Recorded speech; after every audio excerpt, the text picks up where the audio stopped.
CSIR net जैसे exams में ना कुछ सवाल बिल्कुल एक पहेली जैसे होते हैं। तो आज हम ऐसी ही एक बायोलॉजिकल पहेली सुलझाने जा रहे हैं। सवाल ये है कि आखिर डीएनए पॉलीमरेज इतना सेलेक्टिव, इतना चुनिंदा क्यों है? चलिए इसके पीछे के राज से पर्दा उठाते हैं। तो ये रहा आज का सबसे बड़ा सवाल। जरा सोचकर देखिए, एक सेल के अंदर आरएनए के जो बिल्डिंग ब्लॉक्स हैं यानी आरएनटीपीज, वो डीएनए के बिल्डिंग ब्लॉक्स यानी डीएनटीपीज से 10 गुना ज्यादा होते हैं। इतनी भीड़ में डीएनए पॉलीमरेज बिना कोई गलती किए सिर्फ सही पीस, सिर्फ डीएनटीपी को ही कैसे चुन लेता है? ये तो कमाल की एक्यूरेसी है। आइए इसके पीछे की साइंस को समझते हैं। इस पहेली को सुलझाने के लिए सबसे पहले हमें अपने दो मेन किरदारों को समझना होगा। एक है डीएनटीपी और दूसरा है आरएनटीपी। इनके बीच का जो फर्क है ना, वहीं से सारी कहानी शुरू होती है।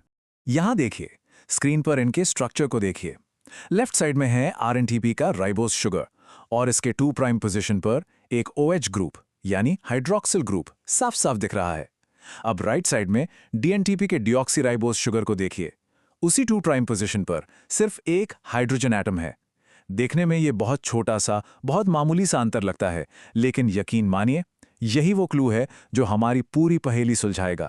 तो इस टेबल से सारी बात एकदम क्लियर हो जाती है। आरएनटीपी के पास 2 प्राइम पोजीशन पर एक एक्स्ट्रा OH ग्रुप है, जबकि डीएनटीपी के पास नहीं है। बस इतनी सी बात याद रखनी है।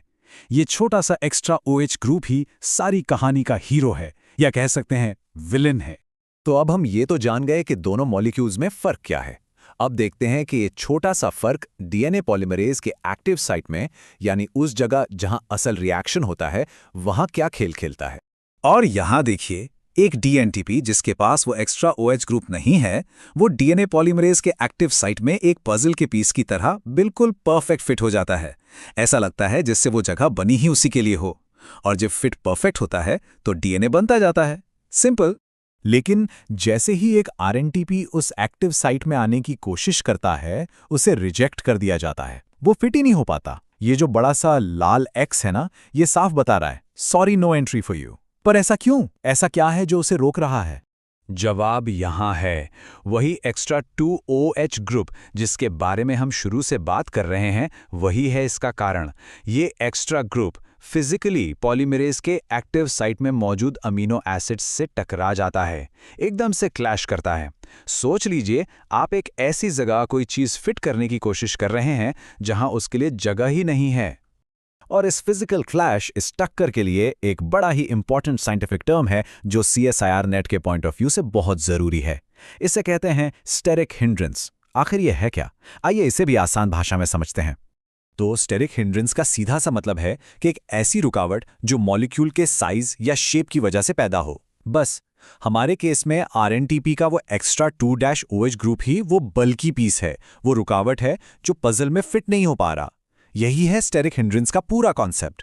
अब जब हमने पूरी कहानी, पूरा मैकेनिज्म समझ लिया है, तो चलिए सबसे जरूरी पॉइंट्स को एक साथ रिवाइज करते हैं ताकि एग्जाम के लिए ये कॉन्सेप्ट बिल्कुल पक्का हो जाए। तो जो की टेकअवेज हैं वो ये रहे। पहला, डीएनए पॉलीमरेज सिर्फ और सिर्फ डीएनटीपीज इस्तेमाल करता है। दूसरा, आरएनटीपी और डीएनटीपी के बीच का सबसे बड़ा अंतर है वो 2 प्राइम OH ग्रुप। तीसरा, यही 2 prime OH group steric hindrance पैदा करता है। और आखिर में इसी स्टेरिक हिंड्रेंस की वजह से आरएनटीपीज रिजेक्ट हो जाते हैं, जिससे डीएनए सिंथेसिस में वो गजब की एक्यूरेसी बनी रहती है। इन पॉइंट्स को अगर ध्यान में रखा जाए तो ये कॉन्सेप्ट हमेशा के लिए क्लियर हो जाएगा। इस पूरे विश्लेषण के अंत में एक सवाल सोचना तो बनता है। जरा सोचिए, अगर ये इतना छोटा सा मॉलिक्यूलर अंतर ना होता तो हमारी जिंदगी, हमारा अस्तित्व कैसा होता? इस छोटे से डिटेल में ही जिंदगी का इतना बड़ा राज छिपा है। इस पर सोचना जरूरी है।